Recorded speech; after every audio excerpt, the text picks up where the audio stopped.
Hello, and thank you for joining me. So this week I've been delivering a number of equality, inclusion and belonging sessions for a client.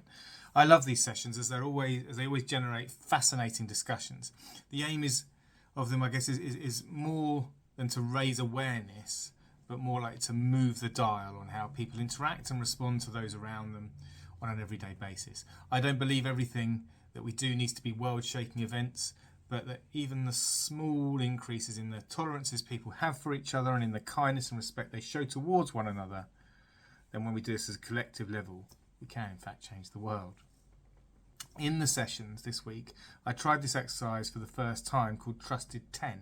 I don't know where the exercise comes from and I hadn't used it before, but whilst it was really simple, I thought it was really effective. I gave everybody a blank printed table with 11 rows and 8 columns across the top. I then asked all participants to write down the 10 people in column 1 that they really trust the most, the people that they really rely on and they really trust, the closest people. The only rule that in that list they couldn't include family members. So once they'd all done this and written 10 names, I asked them to complete the empty column headings with gender, age, ethnicity, education, sexual orientation, disability. They then assessed and marked or coded their trusted 10 people against each area in any way they wanted. But once complete, we had a conversation about any observations they saw looking at their completed grid. Maybe unsurprisingly, almost across the board, people's trusted 10 were a close reflection of themselves. We surround ourselves with people who are similar to us. We talked about how people work their way into our trusted 10, graduating in levels of trust from all those we've ever met, everybody we've ever interacted with, our acquaintances, this group being the biggest of people that we know because there's everyone we know, and probably the most diverse group, into becoming people we maybe choose to socialise with or spend time with, and apparently that is about 10% of the whole.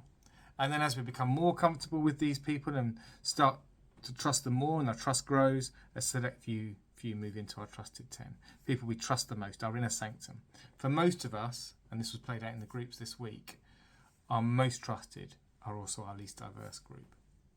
We talked about how we all have unintended people preferences, how we all have a natural and unconscious tendency to place people into social categories based on our lived experience of the world, and how our brain develops shortcuts, often on visual cues, gender, age, cultural background, height, body shape, how we use these social categories to form unconscious judgments on people who are similar to us and those who are different from us.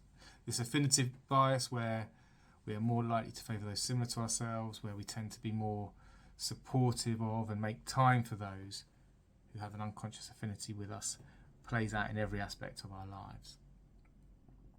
We talked about how this plays out in the workplace. Who do leaders give the big projects to? Who does a manager give an important piece of work to when they need to get it done quickly?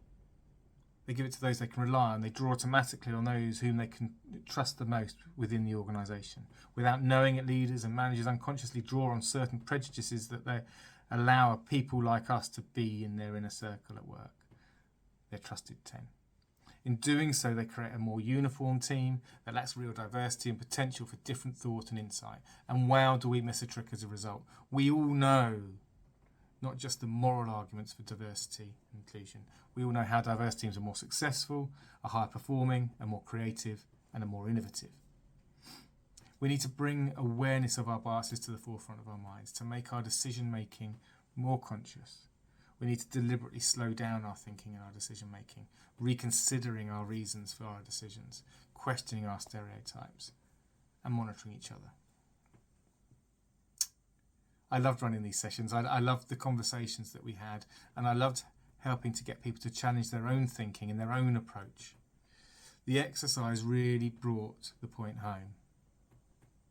Most of the people in the group would have seen themselves as very liberal, yet their trusted 10 painted a picture.